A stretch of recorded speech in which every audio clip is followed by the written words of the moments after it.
So I'm going to talk today about product analysis, and this is a process that we do quite commonly with groups of women and girls. It's a participatory process, and it's a way of giving them a chance to really reflect critically on the different attributes of the various menstrual products that are out there. We're often approached by organisations who just want to distribute cloth pads, and we actually find it very important to really do a proper assessment to see whether a cloth pad is the right product for a given situation. And we find that there actually is no perfect magical menstrual product, and every product has advantages and disadvantages. So for this reason, I'm doing a process like product analysis, which is very much a participatory group-based process, is a really very interesting and fascinating way to really help women and girls make an informed choice. So the way that we do that is that we actually gather a group of women and girls, and we typically do this with NGO partners, but and the size doesn't really matter. We've done it with small groups, sort of half a dozen participants right up to about 50. And we get everybody in the room, and we'll start with a question along the lines of, so what menstrual products are you aware of or do you know of? And typically in India, at least, especially in rural India, they'll know of cloth or disposable sanitary napkins, and they genuinely believe that's pretty much all that's out there. And then we might have just a relaxed conversation about, well, which products, who uses cloth, who uses disposable pads, what do you like about them, maybe is there something you don't like about them. So it's really just warming up to the topic of thinking about different attributes and qualities of these different products. And then we go into the actual process of product analysis.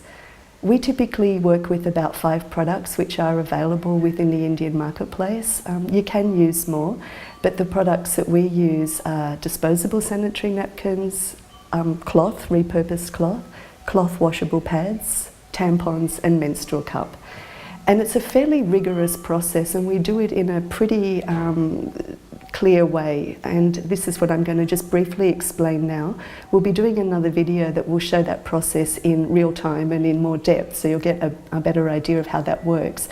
But just to explain it very simply, we start by putting a grid on the wall and on the whiteboard or a chart paper, and we will put across the top different headings. So the first heading is how you use it, next block is what it's made of, then lifespan and disposal, cost, and then right at the end we have a chance at the end for doing an overall ranking about the different products once they've had a chance to look at them all. And we ask, and we do each product one by one. It takes about 5 to 10 minutes to properly go through a product, and I'll just show you roughly what that looks like. So if we start with a disposable sanitary napkin, I'll hold it up and say something like, what is it? And typically people know what it is. And then I will ask, how do you use it? And again, usually someone in the audience will be well able to describe the use, and I get them to sort of share how they take it out of the plastic, and then they put it in the panties if there's wings that it goes under, etc. Just to make sure everyone has a clear understanding of how it's used, and also that it's worn externally. Then we'll talk about what it's made of, what are the ingredients. So again, I'm asking, it's very much an engaged and engaging process. I'm asking the audience, what do you think's in it?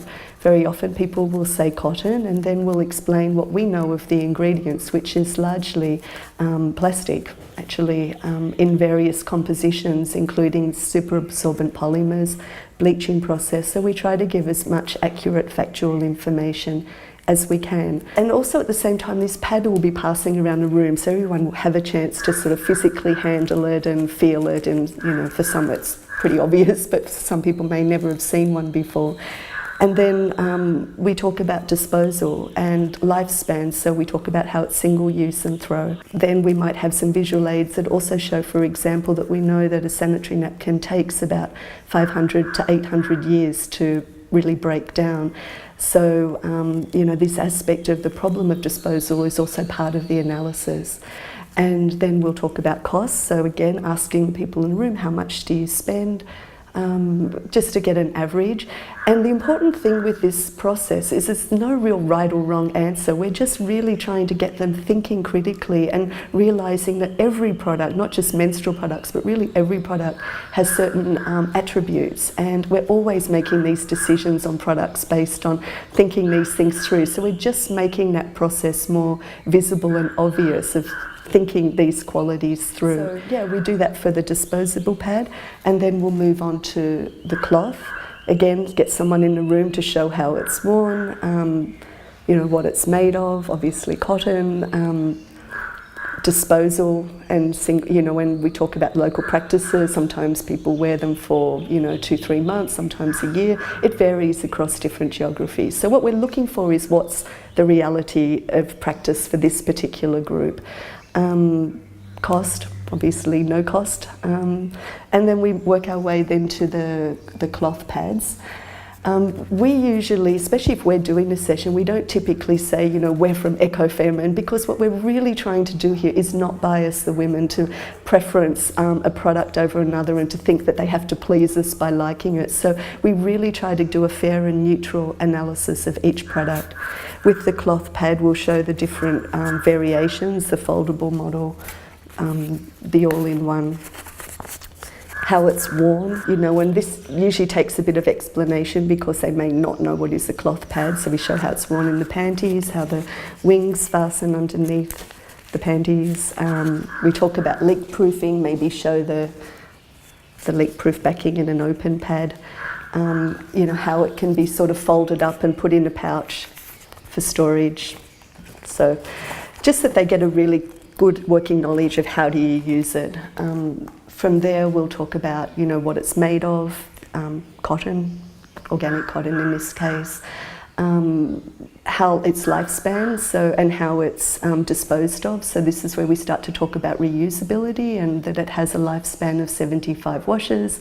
So that this is, you know, means washing and drying. We'll talk also about the washing process, and then we look at the cost, and then because we do a subsidised price for rural women, we take the price that would be relevant for that context. And then they do the math. If it's something you can use for 2 to 3 years, it means it will cost about, say, 7 to 10 rupees a month, so that they understand this kind of cost benefit of reusability. We move then on to menstrual cup. And this is always really fun because mostly, especially in rural communities, people have never seen anything like this, so they're often a little bit gasping and shocked. We show them how it's used. So even the idea of an internal product is often very new for women. And so we explain in detail how, you know, you fold it, how you have to insert it into the vagina. Sometimes we'll have to show them a chart again so they understand, you know, exactly which hole, because sometimes women will say, oh, but how can I pee? And so that has to be explained. How you take it out, how you empty it, wash it, reuse it. So again, we go through the same questions, how it's used, what it's made of, hospital grade silicone, you know, life cycle and disposal, and the fact that you can use this for 10 years at least before replacing it. And then of course the cost benefit again of reusability and how that's really a saving. And then we'll finally go to a tampon, similar thing, how it's used. We'll often show in a glass of water how you actually put it in and how, you know, the tampon expands. So they understand how it actually functions as an absorbent. Same questions, what it's made of, rayon, you know, that it's a single-use and throw product, so similar to a disposable pad, you use it once and you dispose it. And then we look at the cost again, and we take the market price of tampons in India for a packet of 10, let's say. Again, we look at how many you would use each month, and then based on that we look at, well, what does it cost a month? So at this point you've got a really kind of clear grid on the board of all these different products, and one by one against each of these parameters what the different attributes are. We then take a few moments to really review and say, so with each product, you know, what would its advantages be and what would its disadvantages be? For example, convenience is usually the main perceived advantage of a disposable pad, but now people are realising that disposal and sometimes health risks from rashes, and also cost is one of the drawbacks of this. So all of this is, you know, done with each product, looking at, you know, weighing it, its advantages, its disadvantages. And then at the end, we're really looking for a very truthful representation of what you've seen today, what products are really speaking to you that you'd feel willing to use and invest in. Because apart from cloth, really every product would require some investment. So I like to even ask women just to think about what they've seen at this point, look at that, you know, weighing process, close their eyes, and then I'll name each product one by one and ask them to put up their hands so they're not influencing each other. And in this way, I think you can get a very truthful representation of how do women feel about these different products and what is their truthful preference based on knowledge of a wider range of options and really critically reflecting on and understanding the advantages and disadvantages. And I think it's really an empowering process. It's really dignifying women with the insight that they can make wise choices when they're given the opportunity to reflect critically. And I think that's the real strength of this process. So I invite you to try it, and all the best. I think it's a really fun, interesting and very important process for women to go through to learn how to think critically about their menstrual products.